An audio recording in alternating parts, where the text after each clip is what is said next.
কংগ্ৰেছৰ মুখ্যমন্ত্ৰী হলে মোৰ কাললৈ এটা কলংক থাকি গ'লহেঁতেন আৰু এনেকৈ সনাতন আৰু অসমীয়াৰ কাৰণে কাম কৰিব নোৱাৰিলোহেঁতেন। সেইকাৰণে কেতিয়াবা মানুহে যে কয় গৌৰ মাৰিলে গংগাত পৰে, এইটো মই ধন্যবাদ জনাওঁ ৰাহুল গান্ধীক যে সেই সময়ত তেখেতে মোক মুখ্যমন্ত্ৰী নাপাতিলে, যাৰ কাৰণে মই আজি চিনা টানি বুকুত ডাঠ কৰি সনাতন আৰু অসমৰ বাবে কাম কৰিব পাৰিছোঁ। ভূপেন বৰাৰ ঘৰত মই এতিয়া কাৰ্বি আংলঙত যাম, ডিফুত যাম, ঘূৰি আহি 6:30 পৰা 7 বজাৰ ভিতৰত ভূপেন বৰাৰ ঘৰত মই যাম।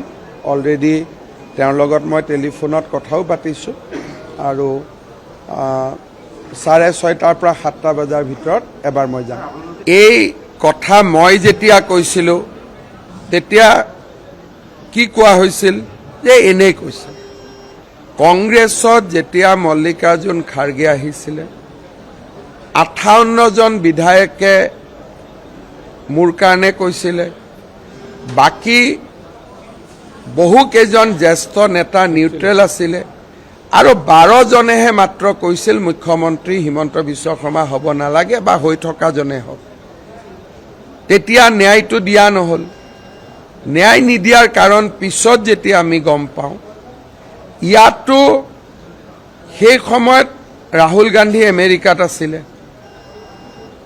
টম ওডালি, জৰ্জ ছৰেছ এইবিলাকৰ ৰাহুল গান্ধী অতি ঘনিষ্ঠ আৰু তাতে গৌৰৱ গগৈৰ পৰিয়ালো কাম কৰি আছিল। সোনিয়া গান্ধীয়ে মোক ঘৰত মাতি নি যে শপত গ্ৰহণৰ দিন তুমি ঠিক কৰা। যেতিয়া মই কেতিয়াবা লিখিম তেতিয়া কম, তেতিয়া মই মেডামক কৈছিলোঁ, আজিও মই মেডাম শব্দটোৱে কৈছোঁ যে অম্বুবাচীৰ পিছদিনাখন মই শপত ল'ম, অম্বুবাচী মেলাৰ কেইদিন নলওঁ।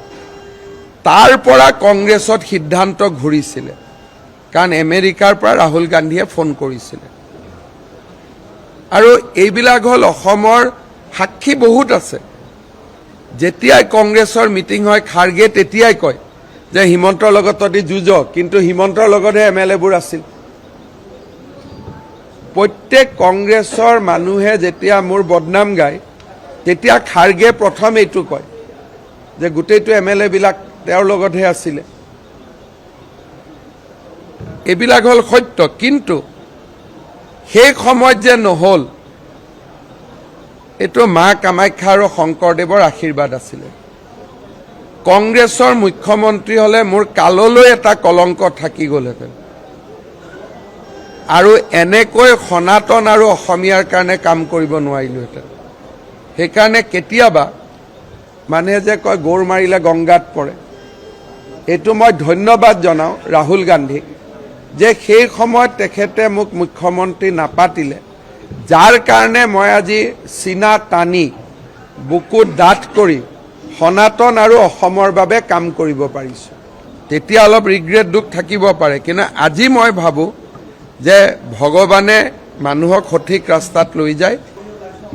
চক অমিত শ্বাহ ডাঙৰীয়াৰ সন্মুখত, অমিত শ্বাহ ভাৰতৰ গৃহমন্ত্ৰী আৰু তেখেতৰ সন্মুখত কোনো ৰাজনৈতিক ব্যক্তিয়ে যোগদান নকৰে। এই বিষয়ে মই আপোনালোকক কালিও স্পষ্টীকৰণ দিছোঁ, আজিও দিছোঁ। APCC আৰু নহয়, APCC BM বাংলাদেশী মুছলিম, সেইটোৱে তেওঁ ৰকিবুল বুলি কৈছে, কিন্তু অকল ৰকিবুল নহয়, তাত সৰু ৰকিবুল বহুত জন্ম হৈছে। প্ৰতীক কি কৈছে গৌৰৱ গগৈ যে গৌৰৱ তুমি মোক অপমান কৰি নাথাকিবা, ময়ো এৰি দিম, কাৰণ তুমি পেৰাচুট লেণ্ডিং কৰি নেতা হৈছা। মোৰ দেউতা সৰুতে মৰি গৈছিলে, মই NSY ইউথ কংগ্ৰেছ কৰি কৰি কৰি কৰি আজি মই এইখিনি পৰ্যায় পাইছোঁ। গতিকে তুমি যদি মোক হিউমিলেট কৰা তেতিয়াহ'লে ময়ো এনেকুৱা সিদ্ধান্ত ল'ম। এতিয়া কাৰ দেউতাক সৰুতে মৰিছিল এইটো আপোনালোকে উলিয়াই লওক, সেই কামটো মই নকওঁ। আৰু কালি এইটো গৌৰৱ গগৈ আৰু বাকী নেতাসকল যেতিয়া ভূপেন বৰাৰ ঘৰত বহি আছিলে, এইখিনি হ'ল কথোপকথন। আন এজন নেতাই কৈছে ভূপেন বৰাক যে আপুনি, তুমি বুলি কয়, তুমি আছিলা বুলি যুঁজি আছিলোঁ, তুমি নাই যদি ময়ো ইলেকশ্যন খেলোঁ নে নাই ডিচিশ্যন ল'ব লাগিব। আৰু এজন হিন্দু নেতা, কংগ্ৰেছত হিন্দু নেতা কেইজন বাকী আছে? দুজনেই বা তিনিজন বুলি ক'ব পাৰে যদি ৰিপুণ বৰাক ধৰে। গতিকে এইটো হ'ল তেওঁলোকৰ কালিৰ কথোপকথন। এতিয়া আপোনালোকে ভাবিব ভূপেন বৰাই কৈছে নেকি, মোক ভূপেন বৰাই কোৱা নাই। আজিহে গ'লে মই সুধিম, কিন্তু মোৰ কথা 100% সত্য। আৰু মই একদম তেওঁৰ আৱেগটো ঢালি কৈছোঁ যে তুমিতো পেৰাচুট লেণ্ডিং কৰিছা, শব্দটো কৈছে পেৰাচুট লেণ্ডিং। আৰু এইবোৰ কথা মই, পিজু, জয়ন্ত আমি কেতিয়া কৈছিলোঁ যে পেৰাচুট লেণ্ডিং কৰা নেতাৰ ওচৰত আমি আত্মসমৰ্পণ নকৰোঁ। 2012 চনত তেতিয়া আমাক কি বনাই দিলে মেডিয়াই? দাদা বাহিনী, দাদা ব্ৰিগেড, মেডিয়াই বেটিং কৰিলে। কিন্তু তেতিয়াও ইছ্যুটো কি আছিলে? আমাক কেবিনেট মন্ত্ৰীসকলক গৌৰৱ গগৈৰ মিটিঙত যাব নিৰ্দেশ দিয়া হৈছিলে। আপোনালোকে মই কিয় ৰিজাইন দিলোঁ আপোনালোকে নাজানে। মই কৈছিলোঁ মই গৌৰৱ গগৈৰ মিটিঙত নাযাওঁ। অসমৰ কেবিনেট মন্ত্ৰীৰ এটা মৰ্যাদা আছে, মোৰ মিটিঙত গৌৰৱ গগৈ আহিব পাৰিব, মই গৌৰৱ গগৈৰ মিটিঙত নাযাওঁ।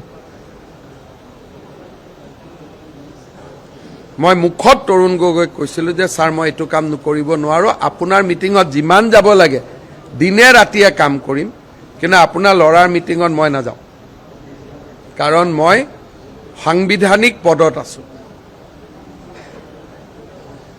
বাকী মন্ত্ৰীবিলাকে যোৱা অভ্যাস কৰিলে, তাৰ পিছতেই গণ্ডগোল হ'ল।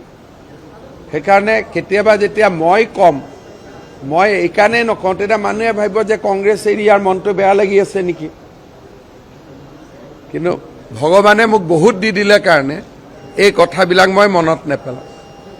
সেইটো ইনক্লুচিভ মাইণ্ডে বুজাই দিয়াৰ কাৰণে। এতিয়া আৰু এটা কংগ্ৰেছৰ ভিতৰৰ কথা কওঁ। কালি কংগ্ৰেছত লিষ্ট বনাইছে টিকটৰ, 7টা 6টা 8টা মানুহৰ, কিন্তু আচল লিষ্টখন বনাইছে ইনক্লুচিভ মাইণ্ডে। তাত নাম আছে এটা বা দুটা। আৰু এই ইনক্লুচিভ মাইণ্ড সক্ষম মাৰুৱা, সুনীল কানেগুলে কোটি কোটি টকাৰ লেনদেন কৰিছে অসমত টিকেটৰ নামত। কংগ্ৰেছৰ মানুহবিলাকে মিছাতে মিটিঙত গৈ আছে। এই মিটিংখনত একো নাই, কালি মিটিঙত চাব চবৰ নাম সোমাই দিয়ক। এটা এটা সমষ্টিত 7জন 8জন 9জন মানুহৰ নাম সোমাই দিছে। এখন মিটিং হ'ল নেকি? এটলিষ্টটো 3জনীয়া কৰিব লাগিছিল। ৰাতি যেতিয়া মই সুধিলোঁ যে মইতো কংগ্ৰেছত আছিলোঁ, এনেকেতো মিটিং নহয়, তেতিয়া ক'লে যে দাদা আচল লিষ্টখনটো ইনক্লুচিভ মাইণ্ডে বনাই দিছে। তাত আছে এটা নাম, ক'ৰবাত দুটা, ক'ৰবাত 3টা। আৰু মাইনৰিটি চিটবিলাকত কোটি কোটি টকা লেনদেন হৈছে। আৰু কোনে লেনদেন কৰিছে? Inclusive mind. কিবা বোলে হাৰ্ভাৰ্ডত পঢ়ি আহিছিলে, এজনৰ নাম সক্ষম মাৰুৱা, এজনৰ নাম সুনীল কানেগুলে। অসমত আমি শিকাম যে হাৰ্ভাৰ্ডতকৈ কটন কলেজ ওপৰত আছে। মই গৌৰৱ তৌৰৱ নকৰোঁ, মিছন 100 এইবিলাক মোৰ ৱৰ্ড নহয়, চৰকাৰ হ'ব। সেইকাৰণে কংগ্ৰেছত টিকেট দিয়া দিনাখন কিমান গণ্ডগোল লাগিব আপোনালোকে চাব। বিজেপিটো অলপ চলপ লাগিব, কাৰণ দুজন জেনুইন মানুহ আছে, এজনকহে দিব পাৰিম। কিন্তু সেইটো টকা পইচাৰ কথা নাহে। হয়তো ক'ব পাৰে মুখ্যমন্ত্ৰীয়ে নিদিলে, দিলীপ শইকীয়াই নিদিলে, বেলেগ কথা। কিন্তু ইনক্লুচিভ মাইণ্ডে বহুত টকা কালেকশ্যন কৰি লৈছে। আৰু তেওঁলোকে এখন বেলেগ লিষ্ট পঠাইছে। কালি সেইকাৰণে মিটিঙত কাৰো ইণ্টাৰেষ্টে নাই। জিতেন্দ্ৰ সিং নিজে মিটিঙতেই নাহিলে, তেওঁ জানে যে এইখন মিটিং অৰিজিনেল নহয়। ৰিপুণ বৰাও আহিলেহেঁতেন, তেওঁৰ এটা ট্ৰেজেডি হৈ গ'ল, মাজত তৃণমূলত গুচি গ'ল, কিমানবাৰ অহা যোৱা কৰিব। তেওঁ যদি তৃণমূলত নগ'লহেঁতেন তেওঁ আহি গ'লহেঁতেন। তেওঁৰ অলপ ৰেকৰ্ডটো মানে কি বহুত বেছি অহা যোৱা হৈ যাব, সেইটো কাৰণে। দেৱব্ৰত শইকীয়া তেওঁ যিয়ে নকওক কিয় এনেকেতো বহুতে কৈ থাকে মোৰ কথাখিনিকে একদম ধৰি ল'ব অপজিশ্যন কিয় নাথাকিব নুৰুল হুদা আমাৰ ৰকিবুল হুছেইন এনেকুৱা থাকিব তেওঁলোকতো ষ্ট্ৰঙে সুমা বাবা কি উইক নেকি ষ্ট্ৰঙে থাকিব খালি সনাতনী নাথাকে বাকীটো অপজিশ্যনটো ষ্ট্ৰং থাকিব এতিয়াওতো নুৰুল হুদা ইমান ডাঙৰ ধুনীয়া ভাষণ দি আছিলে চেয়াৰমেন ডাঙৰীয়াই কম অপজিশ্যন নেকি এটা অন্তত অখিল গগৈক ধন্যবাদ জনাব লাগিব যে আজিৰ দিনত তেওঁ 3জন বিধায়ক যিকক নিজকক বেলেগ কথা কিন্তু আজিৰ ডেটত তেওঁ 3জন কৰিলে 5 বছৰ যুঁজি কিবা এটাটো আনিছে কিন্তু আমিতো বিজেপিয়ে তেওঁকতো কৈয়ে থৈছোঁ আৰু যোগদান কৰিলে 21-22ত কৰিলে ভাল কাৰণ নহ'লে ইলেকশ্যনৰ বহুত ওচৰত জইন কৰিলে মানুহখিনিৰ লগত চিনা জানাও হ'ব নোৱাৰে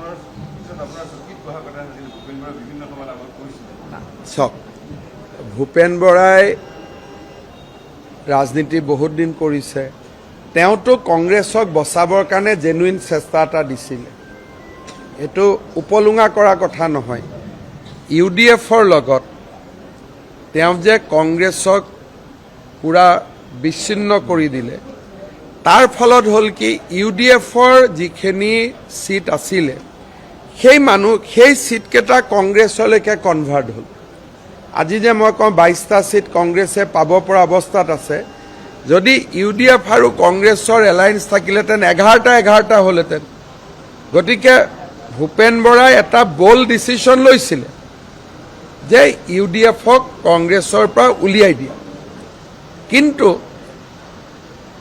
ইমান ডাঙৰ গড় থাকোঁতে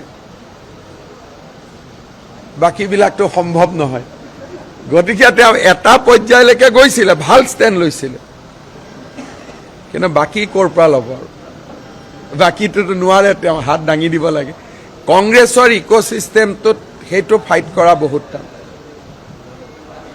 আৰু এইবিলাক এনেও ভাবি থাকে যে 10 লাখ ভোট পাই জিকিছে এইটো যে এনেই ভোট পায় কংগ্ৰেছৰ নামত প্ৰিয়ংকা গান্ধী ল'ৰাও ধুবুৰীত উঠিলে 10 লাখ ভোটত জিকিব জীৱনত অসম নোপোৱা যদি আমেৰিকাৰ পৰা এজন মানুহ আহি ধুবুৰীত কংগ্ৰেছৰ হৈ উঠে সিও পাব গতিকে ধুবুৰীত 10 লাখ ভোট পোৱাটো যে ক্ৰেডিটৰ ভিতৰত নপৰে সেইটো কথা দিল্লীৰ মানুহবিলাকেতো নুবুজে গতিকে দিল্লীয়ে ভাবে বাপৰে চেহেৰাও ডাঙৰ আৰু কামো ডাঙৰ গতিকে তেনেকৈ মানুহ চলি থাকে